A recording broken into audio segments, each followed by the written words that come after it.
Hey, good evening, everyone. On behalf of Lackawanna City Council, members of department heads, we'd like to welcome everyone to Lackawanna City Council January 17, 2023 caucus. This is an opportunity for the City Council to discuss the various agenda items, ask any questions, etc.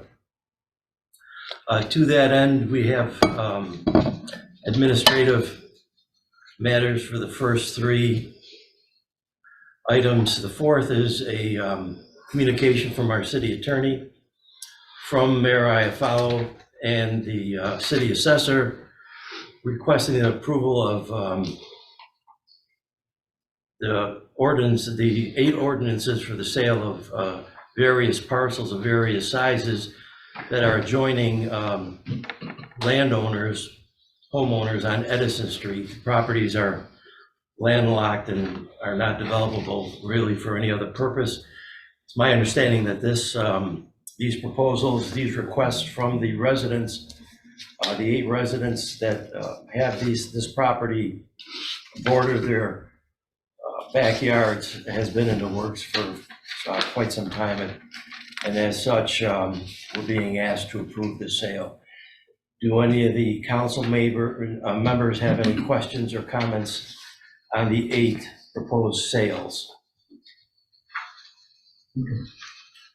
All right, moving on to item number 5, again from the city attorney, requesting the city council to authorize the mayor to sign an agreement, a contract with Clark Patterson Lee, our engineering consultants, in regards to their participation in taking the lead as architects and engineering services for the new city hall. To that end, I'm going to ask our Commissioner of Public Works, Mr. DeSantis, Tony, where exactly is the city time-wise on progress on the new city hall? I know there was the asbestos remediation that's been completed. The roof has been rebuilt, but the rest of the building stands vacant. Can you give us any kind of a timeline? I don't know if there is a timeline, but what is the sequence of events that we're looking for in order to get this thing rolling? So there is a design that has been approved, not officially, because I guess the mayor wants to run it by you guys, right? You know, to make sure that everybody's in agreement on what the design is on this new city hall. With this contract, we put this in place today. CPL will be able to start working on a bid package and a scope of work for the project to come up with an exact number of the cost of the project. And then we can move on with, you know, bidding it out. But it all hinges on the bonding for the building, for the project. When that takes place, we want to try to work that in accordance with bonding, so we don't end up paying percentages on the bond without the project being started. Yeah, it's my understanding legally, once the bonding is approved, the clock starts ticking interest-wise. Correct. Is this the priority for the city at this point in time? Yes, this is step one. This is moving forward in this project. Okay. And Linda, I don't know, as the city controller, is there anything you care to add, especially regarding the bonding issue? The only thing I could think of is that once we go to bond, then we have a timeline for completion of the project. So you're trying to get a feel, once we get a bid back, relative to when the work can be done, when all of the material can be obtained, because it has to be complete within, I believe it's 24 months. So we're trying to coordinate receipt of the products with initiation of the bond. Has any of those aspects that you've mentioned, besides the bonding issue, been initiated? Has that process been started? I think this contract is the first step, which will allow the engineers to advertise for bids. And are you aware of any time constraints or hopefully moving this along quickly? I guess it all depends on when the contractors are able to get the supplies to complete the construction. That seems to be the biggest issue, not only with our project, but with most projects right now. So there's still supply chain issues? There are in some instances, yes, Hmm. especially with plumbing, electrical, according to what my husband tells me. Yeah, so that could be a problem. That's why we're trying to wait till we get the bid and coordinate the bond timing with that. Okay. All right, thank you. Tony, anything else? Well, I have Jason is on, if you have any questions about the contract between CPL and the city, as far as on-site, everybody, on-site, I'm being on-site every day. We did, that could happen, but there's a cost to that. We've already had some discussion about that. They're there once a week or so, and, I'll be there every day. And you'd be considered, Tony, the clerk of the works on this project? Yeah. Okay, you'd be there every day. Jason, thank you for being here. Can you comment?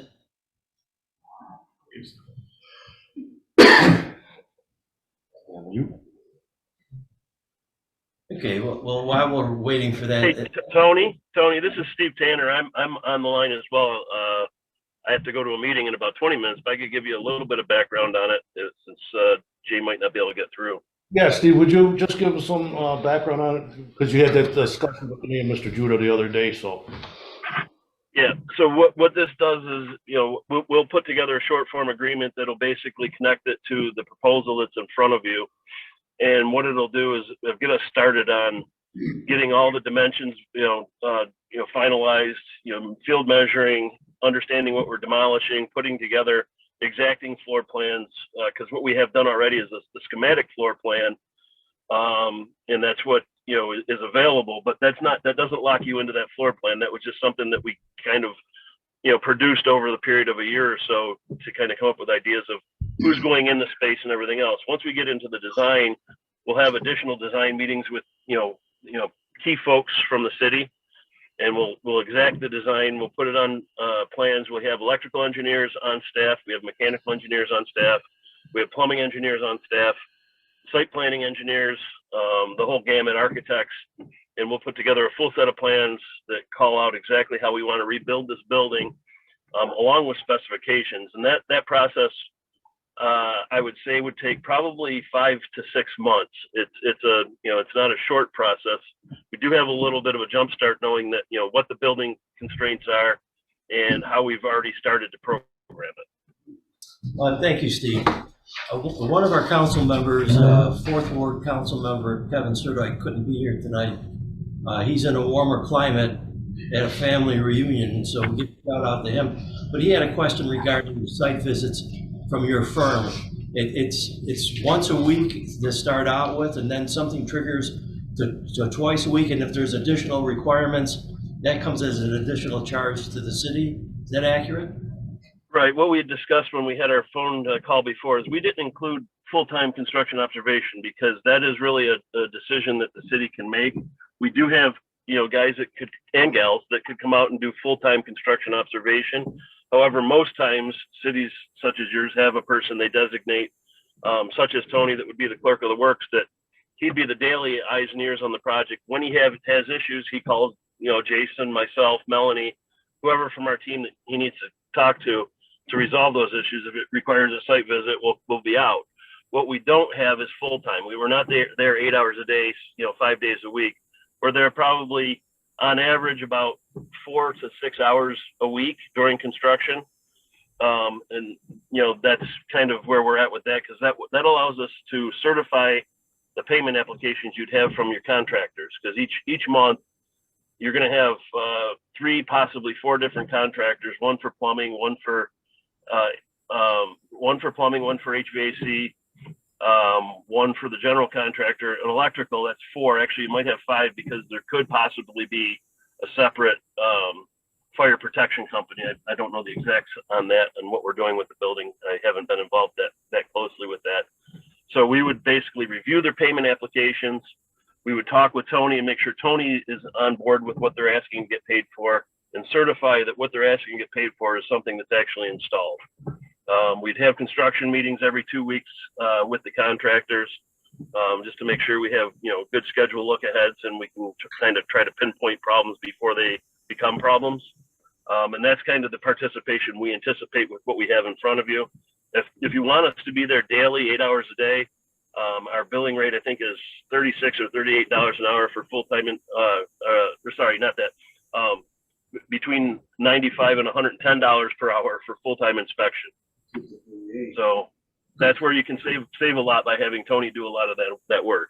Well, Steve, as far as like electrical, plumbing, those things that are going to be in the ground and buried or in the walls and covered up, is it up to Tony to take pictures? Is it up to Tony to approve before walls are covered or cement is poured and you know, if there's plumbing in the ground or electrical wires or conduits, how is that inspected and how is that approved?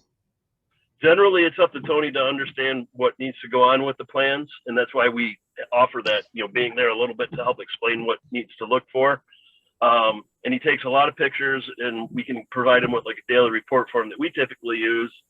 And that way you can at least, you have to, you know, document what's been done.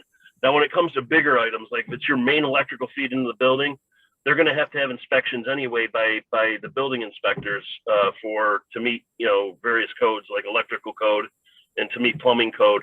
Those inspections will have to occur before they can move on because it's part of the building code requirements. Are there underwriters involved in this also? Inspectors?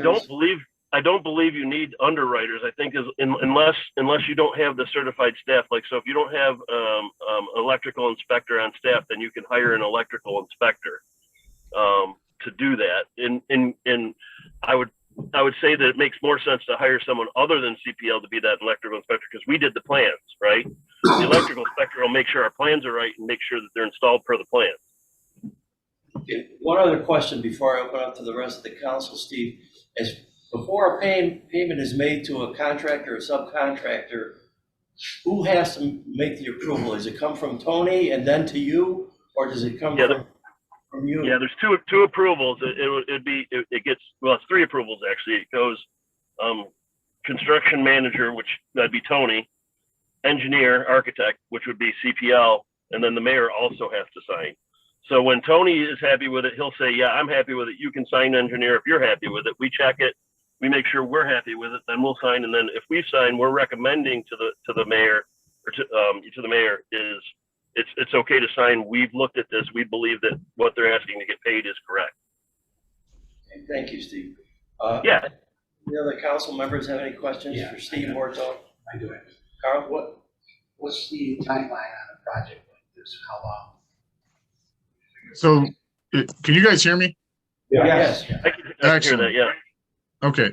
So on our proposal, there's a kind of an outline as to what to expect from a design and construction sequencing, and you're looking at about a year and 9 months in total time. From the day that's approved, you're looking at about a 9 to 10 month window of full blown design and construction document creation, and then with the inclusion of the bidding process, and then from the award by council and the mayor, there would be about a 12-month construction window. Carl, anything else? Yeah. If the project isn't done in the time it's allotted, is there a penalty? As far as the bond goes? I don't know about if there's a penalty with the bond. Linda, do you know anything about that? I don't know the answer to that. I can I- find out. I can tell you that our contracts will include liquidated damages. So, and we can set the daily rate for liquidated damages. And so if there are fees, because, you know, typically liquidated damages you would anticipate Tony working for the amount of the duration of the contract. Any more than that, then you're still paying Tony to do that work. So you should get reimbursed for it, right? That also goes for any penalties and fees you might incur. So typically those liquidated damages are between $500 and $1,000 a day. That would be in the contract you have with the contractor? Absolutely. So that's if a contractor is not able to meet the timelines, and that could have a ripple effect, Steve, on other contractors waiting for them, the original contractor, to get their work done, correct? That's correct. So there's liquidated damages that'll be built in? That's in every person's Always. contract, yes. Yes. Okay. Anyone else have any questions? Other than CPL, were there anyone else that had any interest in providing this service? Not that I know, it wasn't put out to bid. No, CPL is our engineers on staff, so we went with them. And then it's Steve and Jason that are on the phone? Yes. Okay.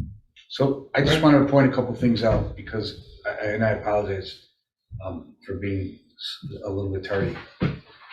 From my understanding, my conversations with Jason and Steve, we're gonna need somebody there on a full-time basis unless you wanna pay them at $100 an hour.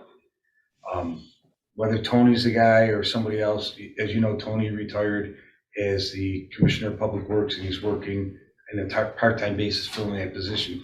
He's not gonna be able to do both.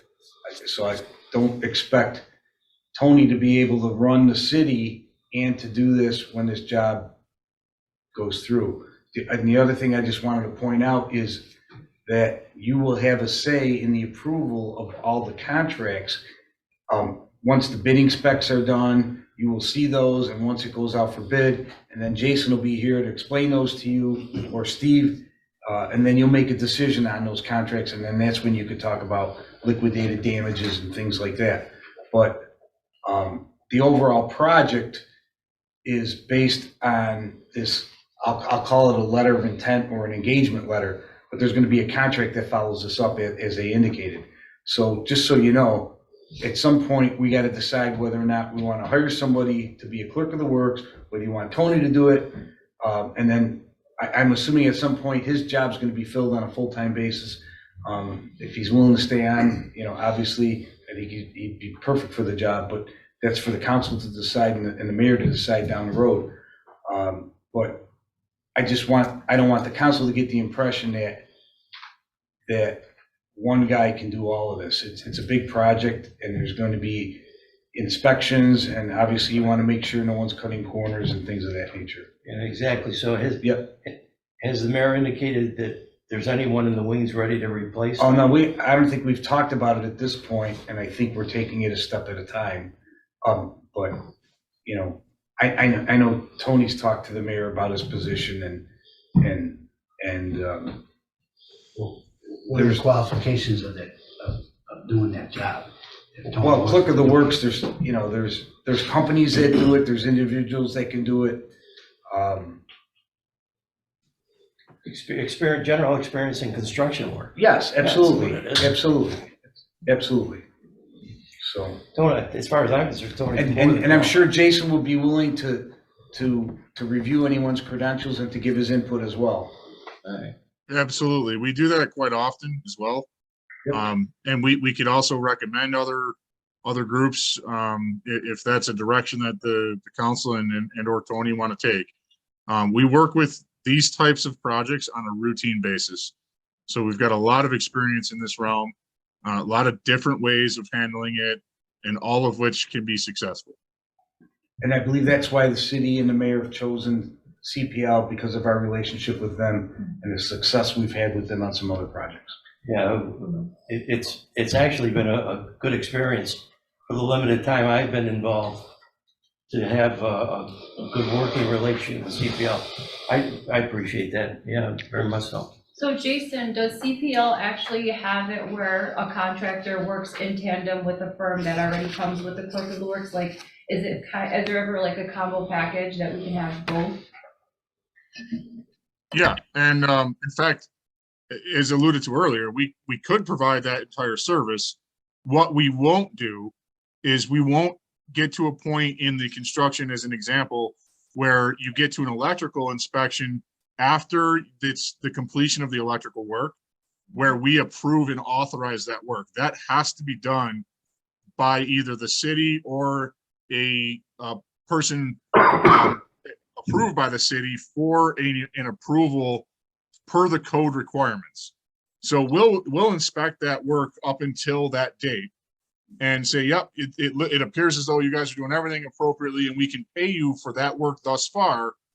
However, when it gets to the approval process, by the certified or licensed observer right? That has to come from the city. That's always the case. There has to be a code enforcement review by the city or an authorized code enforcement agent of the city in order for that to take place, right? We'll never be able to tell you guys that we can issue a certificate of occupancy without those reviews. That's something that has to be done legally. Okay, so today's vote is strictly to assign CPL to the beginning of the project, and then we go further step by step later. We're not agreeing anything beyond just assigning CPL today. Is that correct? Mr. President?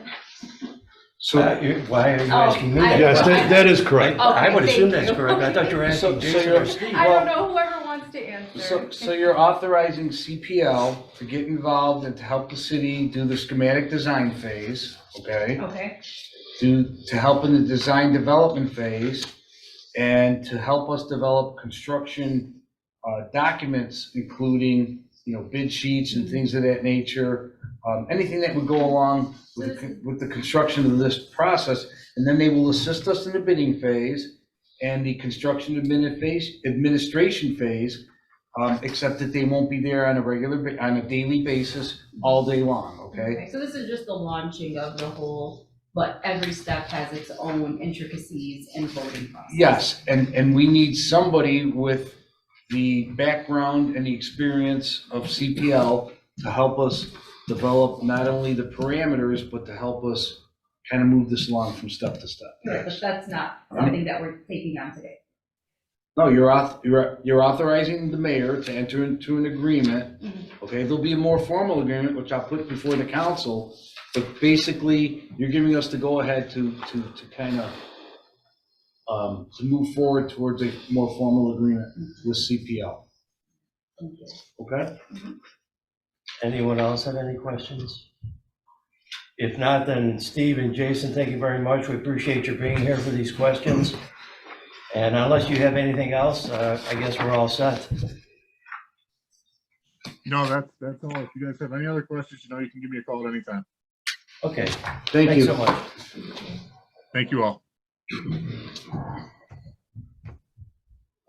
Tony, anything else on that? No, that's,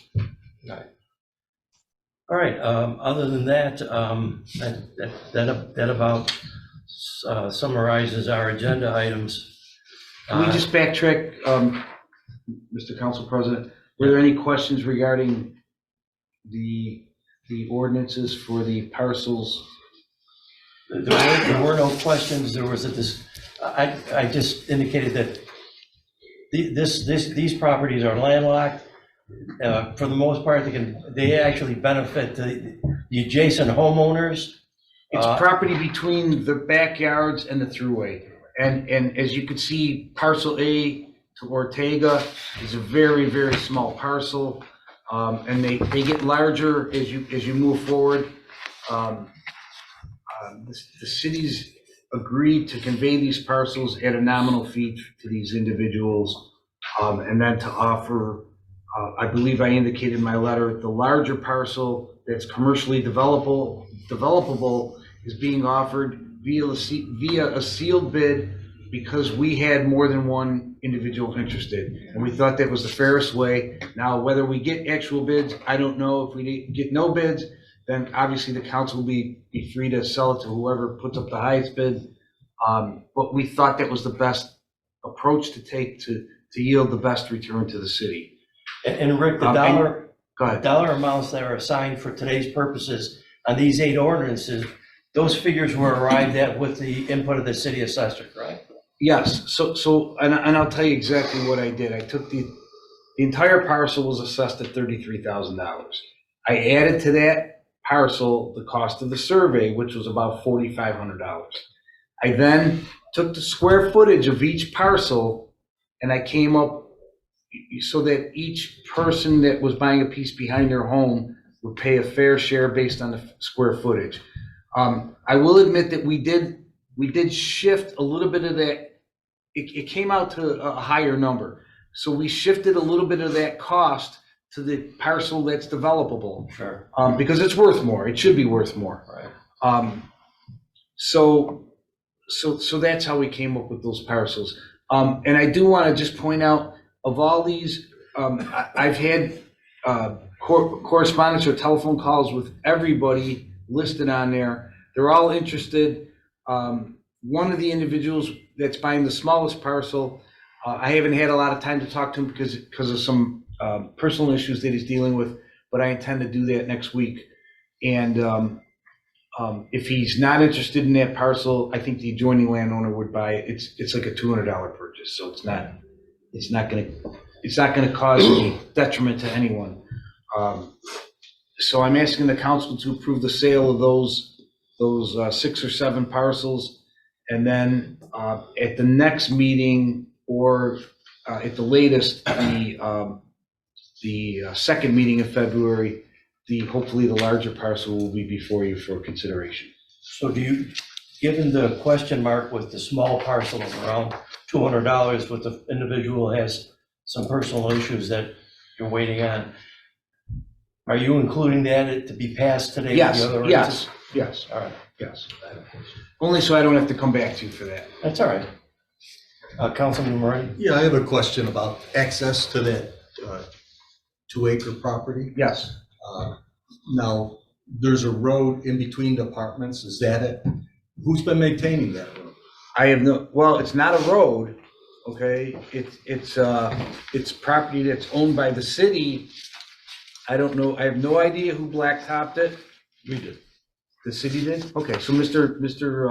DeSantis may be able to answer that. But it's blacktopped. I don't think is there a name for that road? It's not, right? No, it's just a paper street. Yeah, it's just a paper, I mean, the city owns that parcel, so that would be the means of ingress and egress to that rear parcel. Okay, and it looks, I've driven by it, it looks wide enough, so that,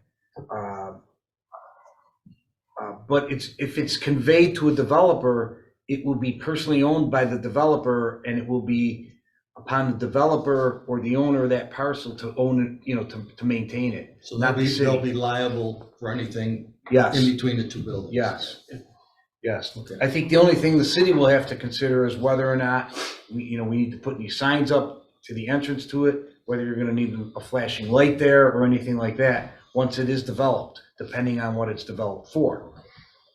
But the city owns that property, and right now it's just being used, I'm assuming it's being used by the apartment owners as a means of ingress and egress to the rear of those. They're maintaining it for apartments. plowing and stuff, though? Oh, yeah, they plow that, They yeah. plow. Whoever plows their lot plows that. Gotcha. Say they build a warehouse or a storage unit back there. Yeah, I think it's fit for storage facilities, garages, possible apartments, but yes. But our big trucks, dump trucks are gonna be able to come in and out of there. I mean, as small as that entrance is. Yeah. Yeah, oh, it's wide enough to fit a truck through, yeah. Yeah. And so Rick or Tony, in the event that somebody successfully bids on that 2-acre parcel and that paper street becomes part of that sale, there's parking behind those apartment buildings. Do they have ingress and egress for the rest of the apartments? That I'd have to check. I don't have, I haven't looked at the title abstract for the adjoining apartments. I don't know what their rights are over that, whether that's a street or whether that's, right now this is all one SBL number, so I don't know. And I know the city acquired it through a tax foreclosure. So I don't know if is that actually a paper street that you're aware of? It is. Oh, it is a actually, paper yes. street. Okay. But as far as their parking lots behind the building, I believe, I can't speak to that. I'm sure that the apartment building owns that property behind there too, but like I said, I don't know that for sure. Yeah, I'm gonna have, obviously, it's gonna be a title issue, and I'll have to look into that, because if it's a paper street, there's certain procedures that we would have to abide by to abandon it and things like that. So, that's gonna be part of any issue going forward with any development of the rear parcel. Well, the other thing is it's gonna cause a problem with the apartment, tenants in the apartments to be able to park in the back. Absolutely. So if we do convey it to a developer, obviously we're gonna wanna make sure that he can't cut off access to the You can just existing. reserve an easement there, can't you? Absolutely, yeah. Okay. Now, the bids that are going in, along with are they gonna, their intent on what they're gonna do to the property too? So we, That will I go in with believe, the I bid? believe we asked not only for a purchase offer, but some type of information as to what they plan or describe what they plan to how they plan to develop the project. So a few meetings ago, the 2019 parcel is the one that you're referring to for next week. Is that the one that you're saying is? Yes, that'll be on, Is, hopefully. is that still of interest to the individual that showed interest? As far as I know, it It's is. still the same individual? Okay. Yep. And the parcels that are to be voted on today aren't taking away from the 2019 address? Like, it wasn't ever introduced as a part of it, Well, is it? no, absolutely. Beforehand? I know today No, it's it not. was. It was at one point? When the gentleman initially came in here, Mhm. he had offered to purchase the entire parcel. And then what he was gonna do was piece off some of the rear parcels and sell it to the adjoining landowners. At Okay. least that's what he had indicated to me. And I think at that meeting, I was a little, I was surprised because the mayor had met with Tony and myself months before about these parcels because some of the residents on Edison had expressed a willingness to purchase the area behind their house. So we had decided through the mayor's office to survey the property and then to figure out what was going to be parceled off and then to piece off the remaining parcel, which is why I asked the council to table that. So we had offered what was left to the gentleman that had offered to buy the entire parcel, and we had given him a price, and he came back with a lower price. And then, I thought it best to put it out to bid, considering the fact that there was another party that was interested 2 or 3 years ago in this. Okay. So he's they aware that both- it's already divvied up. So both parties are interested, and they've both been advised of the terms of the sale, and we've also published it on on our city website, and I believe in one of the local papers. So, Thank you. okay.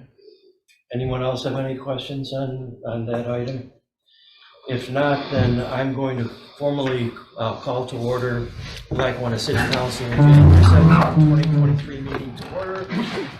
Would you rise for the pledge of allegiance? I pledge allegiance to the flag of the United States of America and to the republic for which it stands, one nation, under God, indivisible, with liberty and justice for all.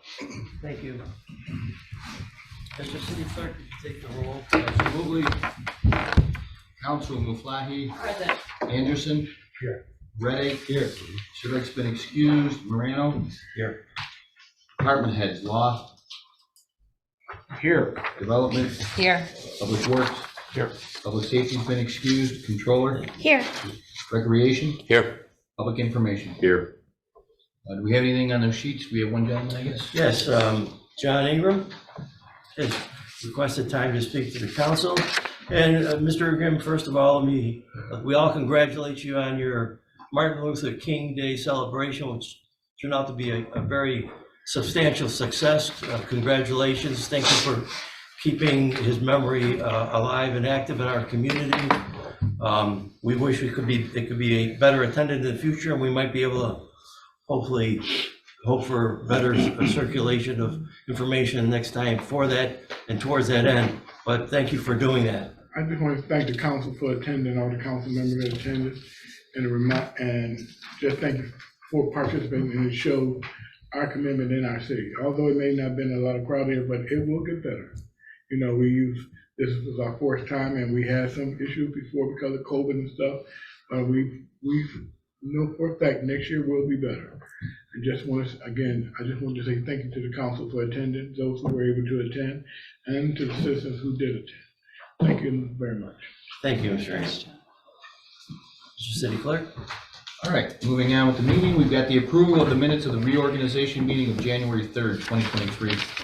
Morano moves to adopt minutes of reorganization meeting of January 3rd, 2023 is written. Anderson seconds. A motion by Morano, second by Anderson, to adopt the minutes of the reorganization meeting of January 3rd, 2023 is written. Muflahi. Yes. Anderson. Yes. Moretti. Yes. Morano. Yes. Carried 4-0. We have departmental reports 1 through 3. Morano moves to receive and file departmental reports 1 through 3 inclusive. Moretti second. Motion by Morano, second by Moretti to receive and file departmental reports 1 through 3. Muflahi? Yes. Anderson? Yes. Moretti? Yes. Morano? Yes. Carried 4-0. We have communications from division department heads.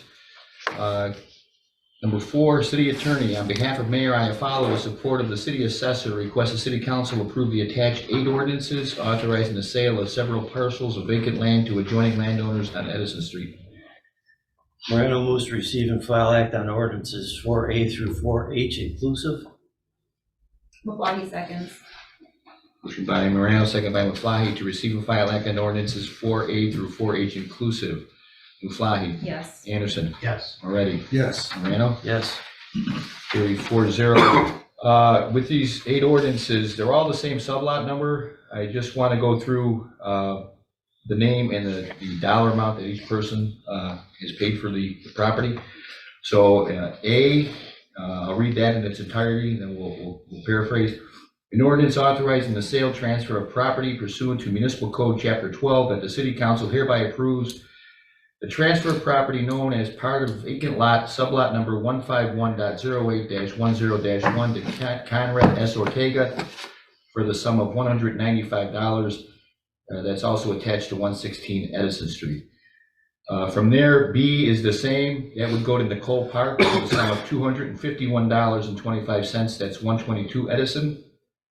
Ordinance C, Howard S. Hall Jr. for the sum of $656.25. That's 130 Edison Street. Ordinance D, Shirley A. Bednar's, sum of $945, 134 Edison Street. Ordinance E, Melissa Lutz for $1,299.50 for 136 Edison. Ordinance F, to Michael Sawinski for the sum of $1,562. That's 144 Edison Street. Ordinance G to Walter Sprzinski for the sum of $2,073.75. That's 148 Edison Street. And the final ordinance to Jeremy L. Bolliard for the sum of $2,152.50. That's for 154 Edison Street. Morano moves to adopt ordinances 4A through 4H inclusive. Maflahe seconds.